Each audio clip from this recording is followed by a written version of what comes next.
Saudara Saiful Mujani Research and Consulting atau SMRC merilis hasil survei terkait kecenderungan pemilih kritis terhadap pemilihan calon presiden.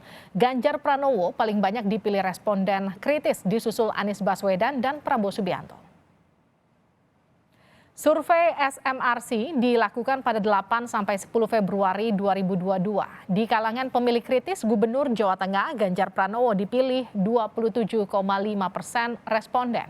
Disusul Gubernur DKI Jakarta Anies Baswedan 14,8%, Menteri Pertahanan Prabowo Subianto 14,3%. Selain itu ada juga nama Menparekraf Sandiaga Uno dengan 6,2% dan Gubernur Jawa Barat Ridwan Kamil 5,9%.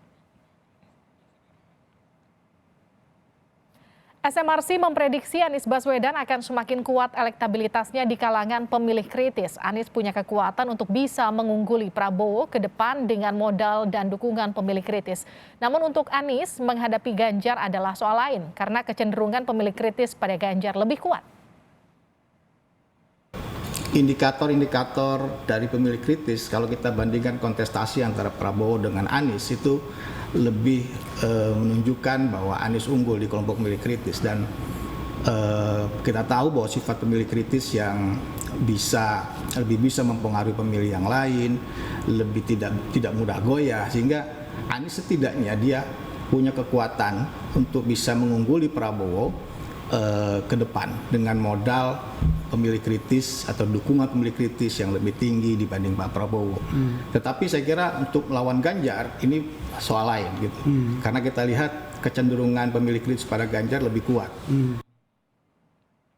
Sebelumnya pada 17 hingga 30 Januari 2022, Litbang Kompas melakukan survei elektabilitas bakal capres. Hasilnya 26,5% responden memilih Prabowo Subianto, 20,5% responden memilih Ganjar Pranowo, dan 14,2% responden memilih Anies Baswedan.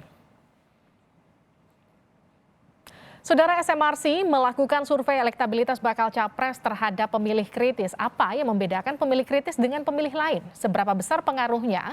Kita akan membahasnya bersama dengan manajer program SMRC, Saidiman Ahmad. Selamat malam, Pak Saidiman. Selamat malam. Pak Saidiman, survei SMRC ini melihat kecenderungan pemilih kritis memilih Ganjar Pranowo, ada Anies Baswedan, ada juga Prabowo Subianto. Tapi pemilih kritis itu karakter pemilih yang seperti apa sebetulnya? Ya, kita memang melakukan survei untuk melihat kecenderungan pilihan presiden pada pemilih kritis. Pemilih kritis ini indikasinya adalah sangat sederhana, yaitu mereka yang memiliki telepon atau telepon seluler. Dan jumlahnya itu sekitar 72% dari total populasi. Kenapa mereka kita kategorikan sebagai pemilih kritis? Ini karena kelompok ini memiliki kesempatan yang lebih besar untuk mengakses informasi tentang sosial politik dibanding dengan yang tidak memiliki telepon. Oke, tapi kalau dikatakan ceruknya sekitar 72%, koreksi saya kalau salah, ini kan artinya ceruknya begitu besar kalau dilihat dari total populasi pemilih. Bagaimana kemudian nanti, apakah si pemilih kritis ini otomatis juga akan tetap konsisten kali ini sampai 2024, potensinya seperti apa?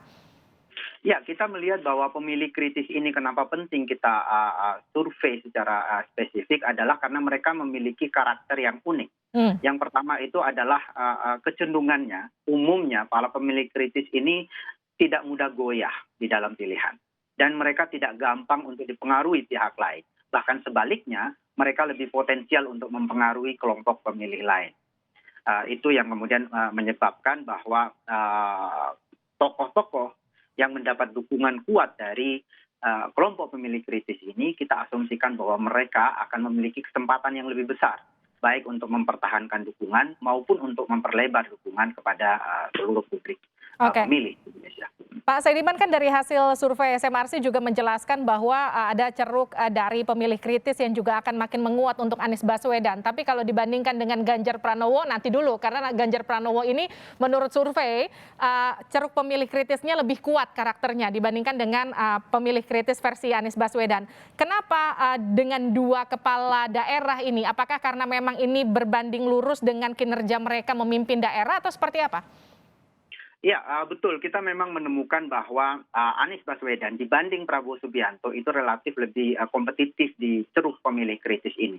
Tetapi dibandingkan dengan Ganjar, ini lain lagi persoalan karena Ganjar lebih kuat lagi dukungan pemilih kritisnya terhadap Gubernur Jawa Tengah ini. Misalnya tadi disebutkan bahwa dalam simulasi tertutup 15 nama, Ganjar Pranowo memperoleh suara 27,5%, disusul kemudian Anies Baswedan 14,8% dan Prabowo Subianto 14,3%. Kalau kita ukur lihat jarak antara Ganjar Pranowo dengan tokoh-tokoh lain itu agak jauh, signifikan. Ini artinya bahwa Ganjar Pranowo unggul secara signifikan di kelompok pemilih kritis. Sementara suara Anies Baswedan dan Prabowo Subianto itu relatif sama di dalam margin of error. Saya kira itu temuan yang kita temukan bahwa kenapa kita mengatakan Ganjar lebih kuat dukungannya di kalangan pemilih kritis karena di dalam semua simulasi, baik simulasi top of mind, simulasi semi terbuka, tertutup 15 nama, bahkan 3 nama itu secara konsisten Ganjar selalu lebih unggul dibanding calon-calon yang lain. Itu jadi pertanyaan saya, karena sejak April 2021 kalau nggak salah ini survei-survei juga merilis Ganjar tuh konsisten ada di urutan ke atas, ada juga Anies dan juga Prabowo Subianto yang juga bersaing ketat, ini di 3 besar. Apa yang membuat Ganjar populer? Kalau tadi kita sudah bilang soal sosoknya sebagai kepala daerah, soal popularitasnya kah atau memang rekam jejaknya yang dinilai kredibel sebagai kepala daerah? Yang mananya nih? Saya kira gini, kalau kita bandingkan survei ini dengan survei secara umum yang merangkul semua pemilih, memang mungkin Ganjar tidak sebesar dukungannya seperti saat ini. Tetapi ini kan pemilih kritis. Pemilih kritis ini karakternya adalah, tadi saya katakan, pilihannya tidak mudah goyah, dan kemudian mereka lebih banyak mengakses informasi. Karena itu mereka lebih terpapar dengan apa yang dilakukan oleh para tokoh ini. Terakhir pertanyaannya, 2024 masih ada 2 tahun lagi kira-kira. Politik itu dinamis, kita tahu lah bisa-bisa last minute itu berubah. Tapi seberapa besar hasil survei ini bisa dijadikan acuan untuk melihat potensi capres mendatang? Kalau kita melihat lagi-lagi, kalau kita melihat karakter dari pemilih kritis ini yang katakanlah tadi saya katakan bisa mempengaruhi kelompok pemilih lain. Dari sini sebetulnya kita bisa mengukur bahwa dibanding calon-calon lain saat ini Ganjar masih lebih kompetitif.